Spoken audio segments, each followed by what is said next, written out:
What school rule did you think was pointless as a kid, but think is necessary as an adult? Story 1. I wouldn't say necessary, but it's funny to me how assigned seats were seen as shitty and oppressive to me as kid, but in college I noticed most classes naturally falling into everyone sitting in the same spot, every time, even though it was technically open seating. Even me and my wife have our spots in the living room, how to stand in line, an appropriate distance from each other. This is a lost art among purportedly grown people at the grocery store. Story 2. Think before you speak. As a kid I took it more as a children should be seen and not heard sort of thing. But as an adult, I have absolutely come to appreciate the value of thinking before speaking. Many people these days could stand to do more of that. Story 3. Phones in class. I graduated right as smartphones became popular. At that age, and with such little understanding of how they affect the classroom, I used to be like, who cares if they don't pay attention, then they can fail. Now I've realized the issue isn't that simple. Children and teens have devices that destroy their ability to pay attention. They have no place in a classroom outside of emergencies. Story 4. Doing homework. In school, I never did my homework and didn't see why it mattered when I still score high on all the tests. It turns out that my adult and working life is basically 95% of completing assignments on time, and very few tests. Story 5. Signing out before leaving the room. I'm a teacher and my biggest fear is having a school emergency and not being able to account for every kid I'm responsible for. I know I'm super lame, but you need to sign out and take a pass before you leave. My skibbity rizlets. Story 6. Studying and doing big assignments one step at a time over a long period instead of waiting until the last minute. Breezed through my classes as a kid, never learned to study, or take my time with things, always started projects the day before and somehow managed to get good grades. I thought paying attention in class was enough and that worked until it didn't. College destroyed my mental health because I never learned time management and was in a constant state of stress and worry. Things stopped being easy and I quickly fell behind without the tools I should have learned in school. Story 7. Lining up to go on bathroom breaks. Looking on it now and back in high school, being able to go to the bathroom without your boss or teacher scrutinizing you felt nice. Story 8. Now that I'm an adult who works with kids, I feel like so many dumb rules exist because a thing may be fine if one kid does it, but chaos if everyone does it. Story 9. I worked at a very tough high school for 20 years, fought among students and also staff about hats for probably 10 years. People said just ban them and take them away. Our kids were of the kind that if you tried to take their hats they would literally fist fight you, then when the parents came would do the same. We finally decided that we would rather say good morning, thanks for coming today instead of hat, and ruining two people's day before it started. Story 10. Rules around bathroom use. I would love to just follow the school rules of one at a time and no restroom passes in the last 10 minutes of class and just let kids go when they need it, the pass is available. I've tried it and it's always the same 3 kids in each class leaving for the restroom every day for 20 minutes, meeting their friends, vaping in the bathroom, sometimes getting in fights. Now I have pretty strict guidelines for restroom use and it's a pain, but necessary to keep kids in class and keep the restroom open and safe for those who need it. I empathize with parents and students who complain that teachers police restroom use, but it really is necessary for students to get work done and for the safety of the school. Story 11. Mandatory attendance. I failed out of community college in my first attempt pretty quickly. I was dumb and I guess fooled by college movies where no one ever actually goes to class. I raised my hand once and the professor said, you haven't been here in a month. There's no way you'll pass and we're not pausing class for you. Actually made perfect sense. Story 12. Rules around clothing. Some of them were dumb for sure, and unequally enforced, but high school definitely shouldn't be a free-for-all in the clothing department. Story 13. No running in the halls. It's fine if one person is running, but if everyone is running around all over the place, especially chaotic kids, it would be a problem. Story 14. In British, so we had school uniforms. You don't love them at the time, but I think overall they made getting dressed easier and removed some of the issues of needing to have the cool clothes or whatever. Plus, psychologically, I think there's a subtle thing that happens when you're in a uniform where you feel different from when you get home and change.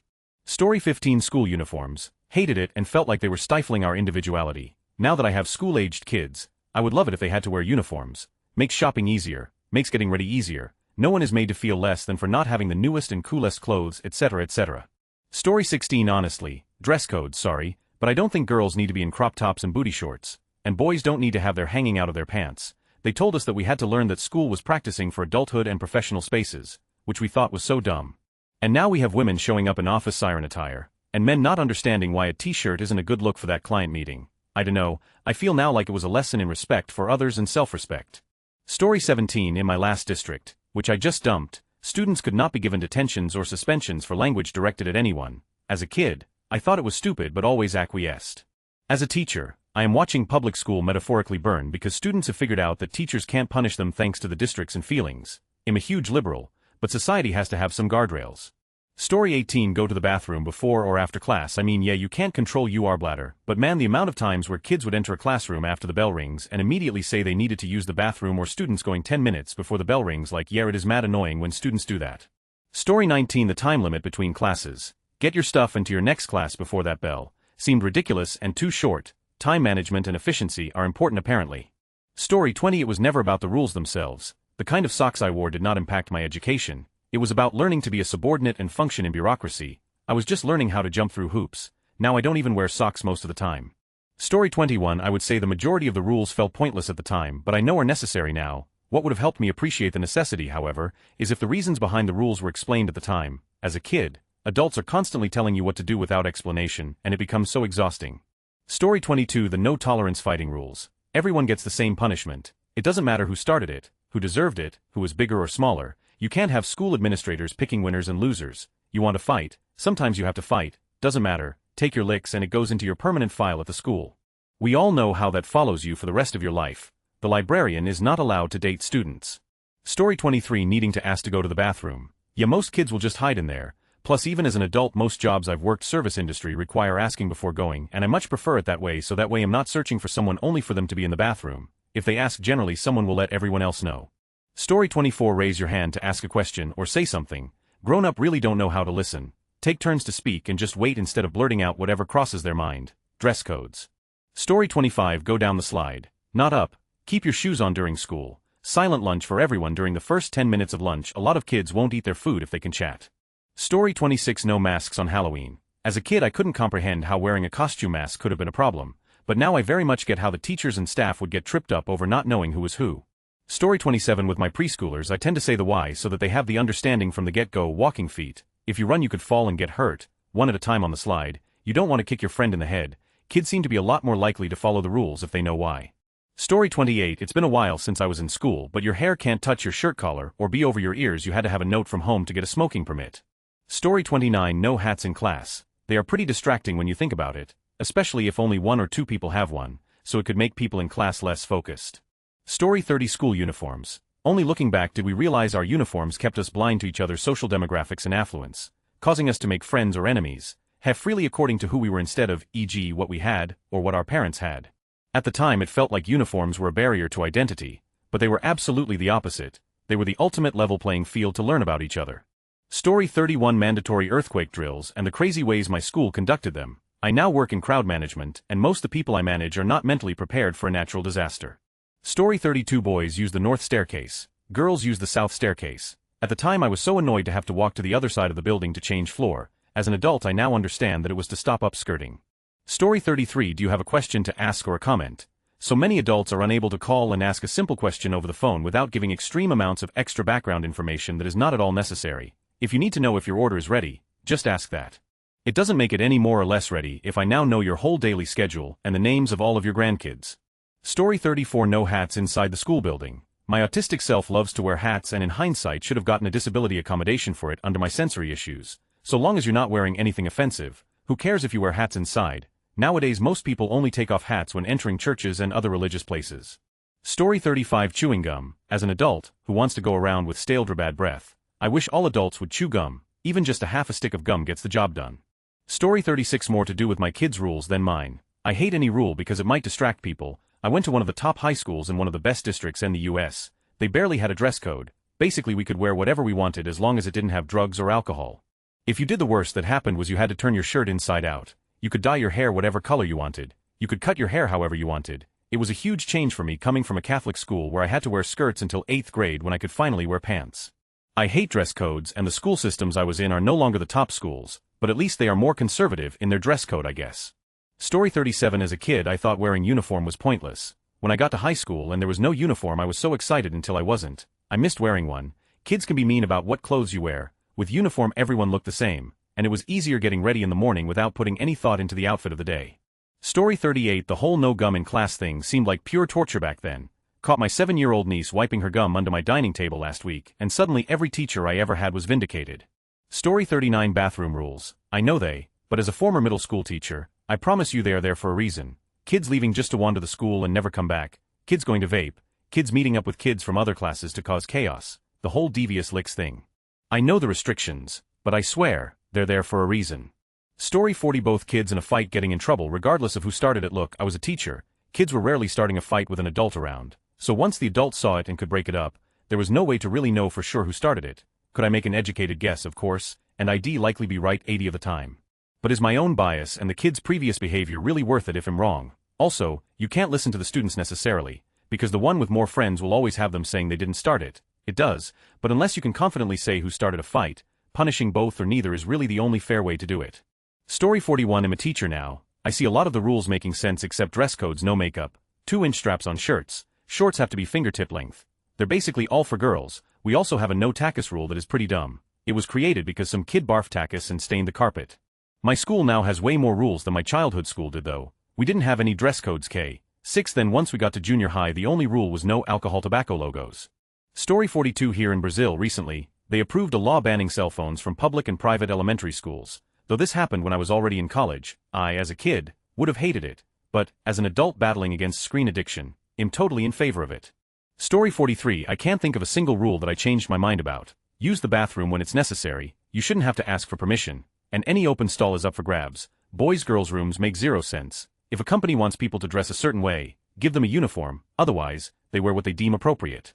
I'm not spending my money on clothes I'm only wearing for work, I'm just a big kid I guess. Story 44. Designated times for bathroom breaks. Man, as a GM, I swear all my employees take 5 to 10 bathroom breaks a shift, and I know for a fact they're just goofing off. Story 45. I actually had one of my elementary teachers tell us a huge pet peeve of his was people walking 3 abreast on the sidewalk, not letting others pass in either direction. To know why that stuck with me. Story 46. The other thing I understand more as an adult is the concept that in the US, the squeaky wheel gets the grease, and in places like Japan, the nail sticking up gets hammered down. Learning to walk in a single file line helps, I believe, lessen ever so slightly the squeaky wheel. We're all going to the same place, we're getting there at the same time, you don't have to be in front, you can last 3 minutes without your friends, we're leaving room for other people to pass on the other side. Not everything is about you as the main character, it's just not. Story 47. Single file lines in school are ridiculous. We aren't in the army, we aren't marching, it makes no sense. Now situational awareness, now we're talking. Story 48. I have a daily stand-up of managers and one of the new hires sat in one of the unassigned seats one day, and while we didn't say anything because it doesn't have our name on it or anything, everyone noticed. The exec naturally turned to that seat when it was the usual person's turn to speak and had to pause, right, and then look for her. We like our seats. Edit removed repetitive word. Story 49. I always put kids in seating charts. Sit where you want sucks when you don't have friends and you feel unwelcome. College is different because you don't know most people, much of the time.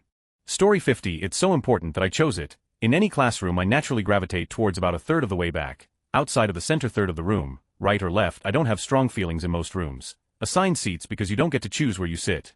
Story 51. I take classes at a pole fitness studio and people have their pole. If you come in and some newbie who doesn't know is on your pole, I mean I guess you could ask them to choose another, I just go with it and it's weird how it actually throws you off a little. There's no difference in the poles, they are all the same. They are all roughly the same distance from the instructor, everyone can see everything, but still, people insist on their pole. Story 52. Heck, people will even do this in parking lots. People tend to gravitate towards their preferred spot at work parking lots where feasible unless it's a lot where there's a small of good spots that everyone fights over. Story 53. Yes, I'm disabled and would take the seat next closest to the door because it would take me longer both to get to the classroom and to get my things together to leave. It was such a process with a cane and even worse with crutches and then a walker and a wheelchair. And people would just take my seat, like bro, I don't sit by the door so I can see the board and I need somewhere accessible, stop taking my seat. I've been out of undergrad for a few years now and am still salty about folks taking my seat. Story 54. I hated assigned seats in grade school because as someone who was shorter than most of my classmates, 99 of the time a taller kid would be assigned to the seat in front of me, so I was always struggling to see the board because their backs would be blocking my view and I'd have to lean out to the sides to see anything. Story 55. I've been teaching college for 9 years. Every class does this. By the end of the first week, everyone has their chosen seat for the rest of the semester, except one class, 2 years ago would move around every day. No idea why and it still bothers me.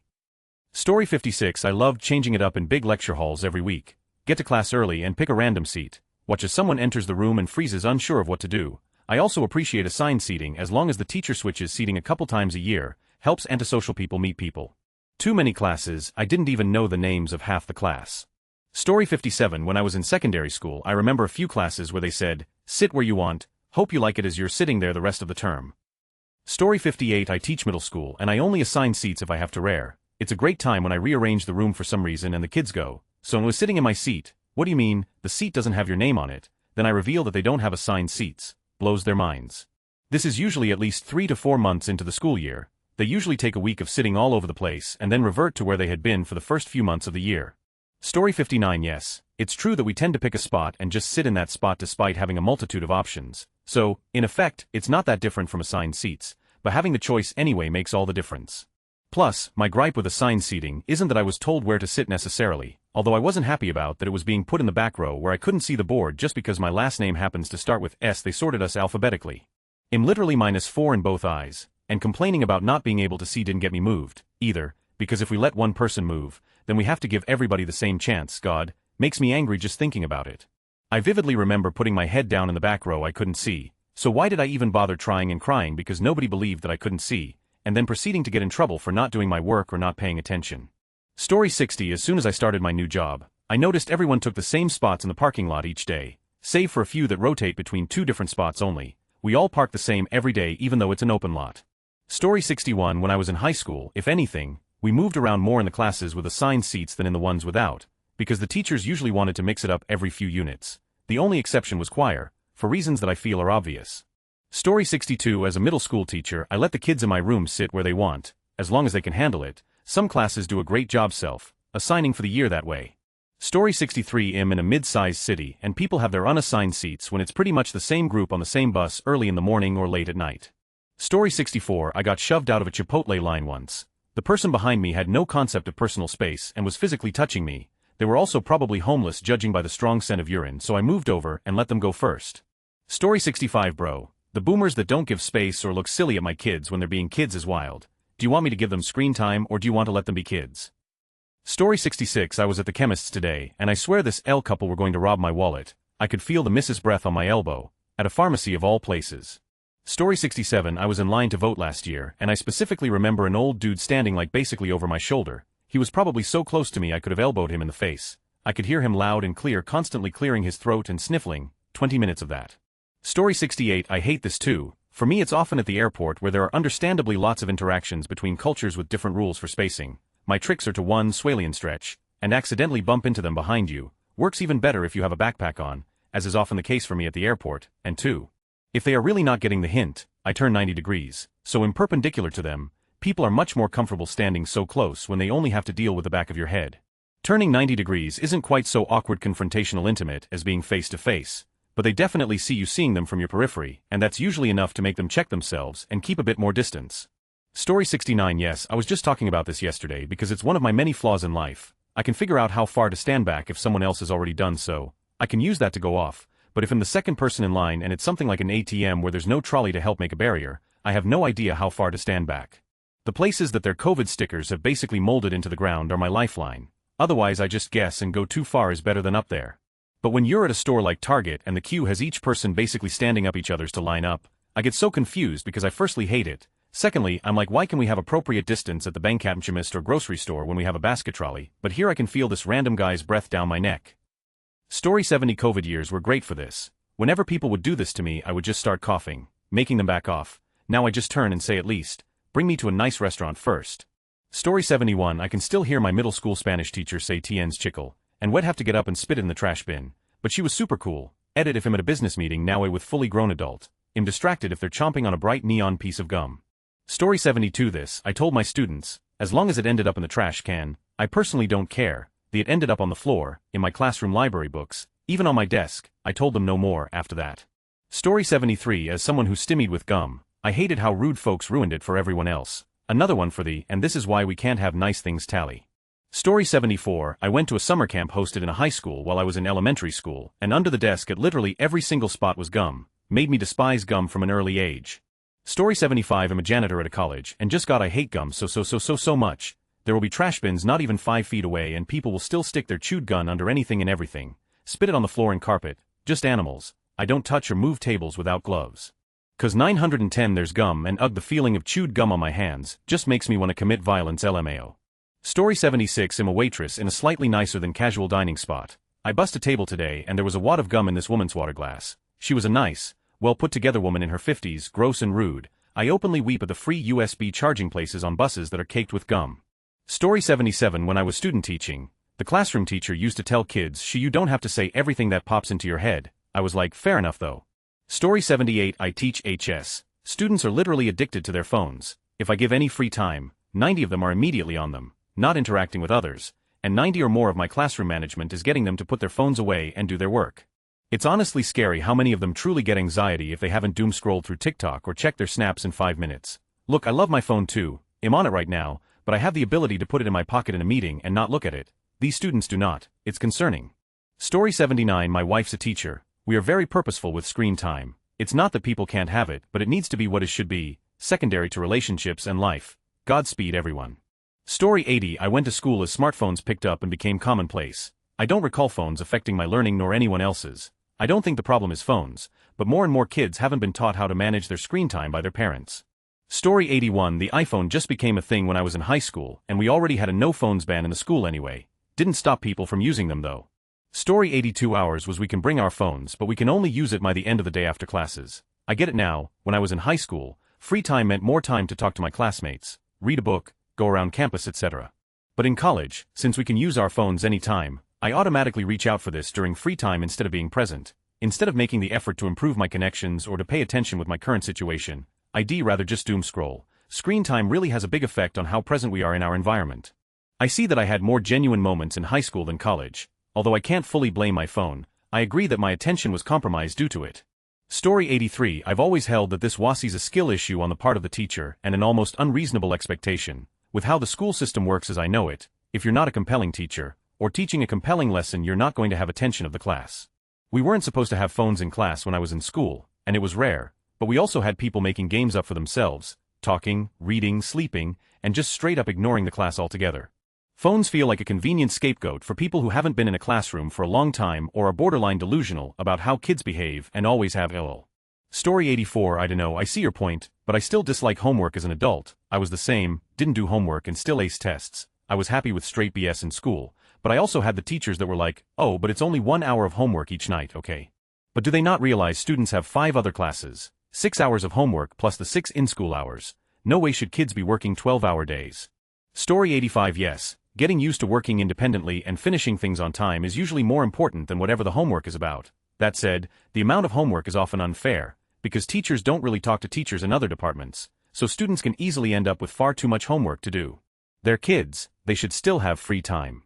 Story 86. That, and group projects, I used to hate them so much. Now as a grown-up in the working world, almost everything is a group project. At least I have a good group by now, since I've hired most of them myself. Couldn't do my job without a good team. Story 87. Yes, I realized after high school that homework really does help reinforce concepts learned in class. If you only engage with the material in class, you might forget it, but practicing it after class helps you remember, especially for math and science classes. For English and history classes, having a chance to think critically away from class helped me come to class prepared to engage in discussions. Story 88. Studies have shown that homework does help improve academic performance, to a point, and only for older students. More than 1-2 per day tends to start having a negative effect, and kids in elementary school and junior high showed minimal improvements based on homework. Story 89. Nope, homework normalizes taking work home. Absolutely not. I'm glad I teach at a school where homework is pretty much against school culture with the exception of maybe pre-reading a chapter for class discussion. Story 90. I was the same, but as it turns out money is just my main motivation. Hard and smart worker, terrible student, throw some money and tell me to figure it out though. It'll give you the whole history and solve your problem in 3 hours. Story 91. This is my life. Turns out I wasn't smart enough to pay attention to homework in the adult world, and I got bitten in the by my own procrastination many times. I'm so very glad to be retired now. Story 92. Homework for me taught me time and risk management. I had 3 criteria for doing homework. 1. Is it something interesting to me? If it is, I'd spend hours on it and blow everyone else away. This was maybe 5 of the assignments. 2. Can I just knock it out in 10 to 15 minutes? Fine, you'll just do it. This was maybe 80 of the assignments. I could just spend a little time doing busy work, and that's what they always were. 3. Is not doing the homework going to give more hassle than doing it because the teachers will at my parents who then at me? The remaining 15. I hated these the most. In school, I realized if homework is only 5 of the grade and I routinely was getting 90 or more on tests, it just wasn't worth it for the most part. It annoyed my teachers and parents that I did the math and said why bother for the most part. As an adult, I refuse to do work off the clock, but homework is designed to get you into the mindset that you're always available for work.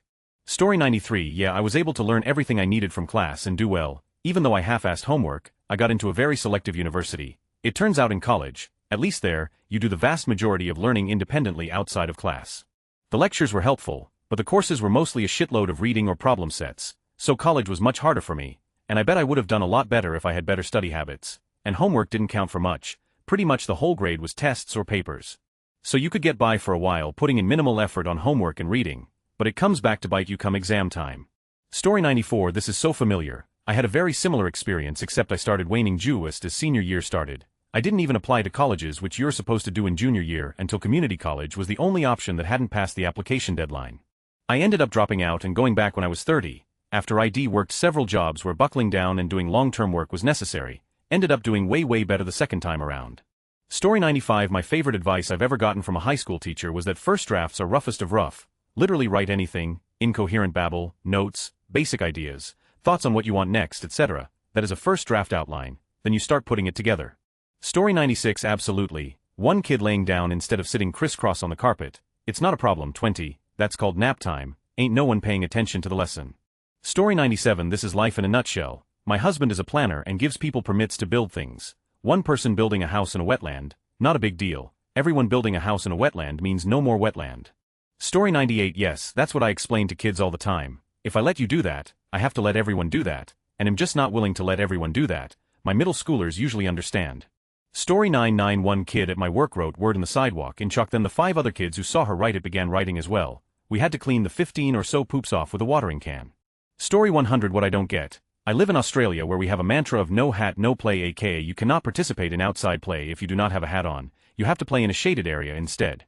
Why yes, students do use this as a reason to get out of PEAK gym. Why do you ask? The same high school boys that are being roused on for not wearing their hat to play football on the oval because it gets in the way are the same fuckwits that have to be barred blocked from entering the classroom until they put their hat in their bag because you don't need it indoors. It is not an emotional support hat.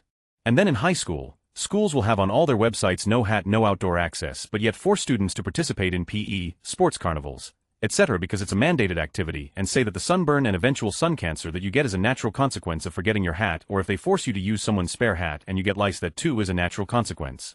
No it's not. Detention is a natural consequence. Having to go to the uniform shop right now and purchase a brand new hat, ring your parents for permission to charge their account for a new hat because you forgot yours is a logical consequence, but cancer should not be a consequence.